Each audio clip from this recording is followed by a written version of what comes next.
This is going to be a really close race, but I think we're in a very good spot. We've got every week hundreds of people coming out to go knock on doors, to go deliver literature and talk about what our team of me, Pat, and Nancy are going to do to make Hamilton better. So we got a lot of energy, a lot of support, a lot of people just going out and getting our message out to the voters of Hamilton. What's the critical difference between you and your opponent? So one of the big differences between me and my opponent is pursuing public safety. On council, I've approved 3 new cops just in my 2 years, but more so than that with our fire consolidation process. Getting this done and getting it done right is going to make Hamilton safer, not only for the residents, for the firefighters themselves. In addition to that, it's also going to save the town close to $1 million a year. That goes right back to our taxpayers. So that's a critical difference between my opponent and myself. It's been a fairly vitriolic campaign. I suppose that's no surprise, but your record has been attacked. Your military record has been attacked. And can you respond to that? So it's really disappointing to me that the mayor would attack me for my record in the military. But I think we've found tremendous support from veterans from all over town and even outside the town. From the head of the state's VFW to a former 2-star general in the United States Air Force JAG Corps, who understand that in our country there's a constitutional responsibility to do your job as an attorney and to do your job as a JAG attorney. And I think the people in Hamilton understand that and appreciate that. So I don't think that attack by the mayor on my record worked at all. The legal case to be had as an attorney coming in at this point in time, Jeff, do you feel that that's a significant advantage, having that know-how as mayor in this town right now? I think certainly having an attorney, being an attorney in any position gives you somewhat of a leg up. But more so than that, it's knowing how to work with people. It's knowing how to see a side or see an issue from different sides. That's what attorneys are trained to do, and certainly have that benefit. But more so than that, it's just being able to communicate with people, sit down with people, and talk to them about the issues that they're having. Can you tell me a little bit about the ground game here, entering the final weeks of the campaign? Your allies running for re-election at the assembly level at the top of the ticket.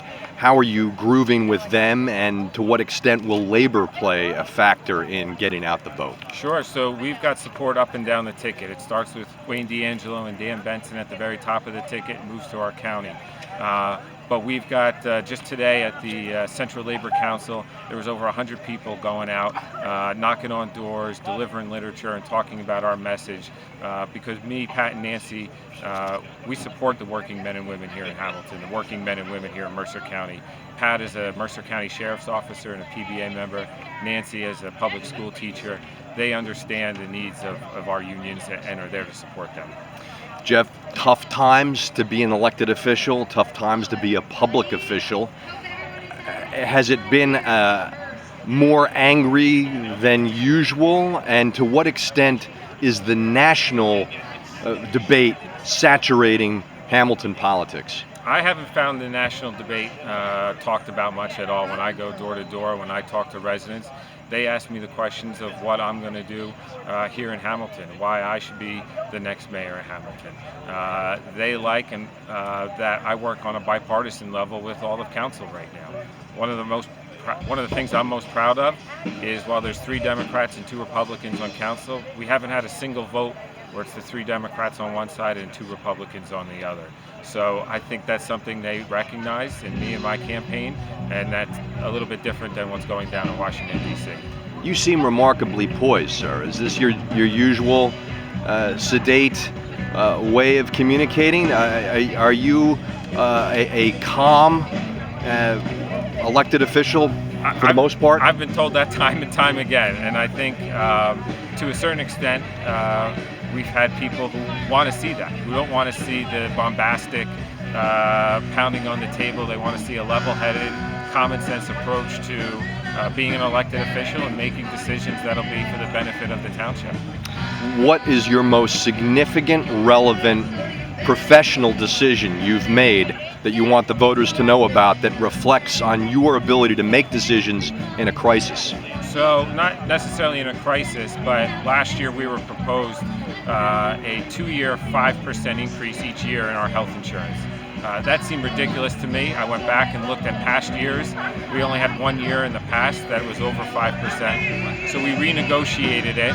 We've actually, because of that, saved over $1 million in health premium costs for the residents and for the workers combined here in Hamilton. So that's something I'm very proud of, that we were able to take a second look at things and save our residents money and save the township employees money too that they pay towards their health benefits.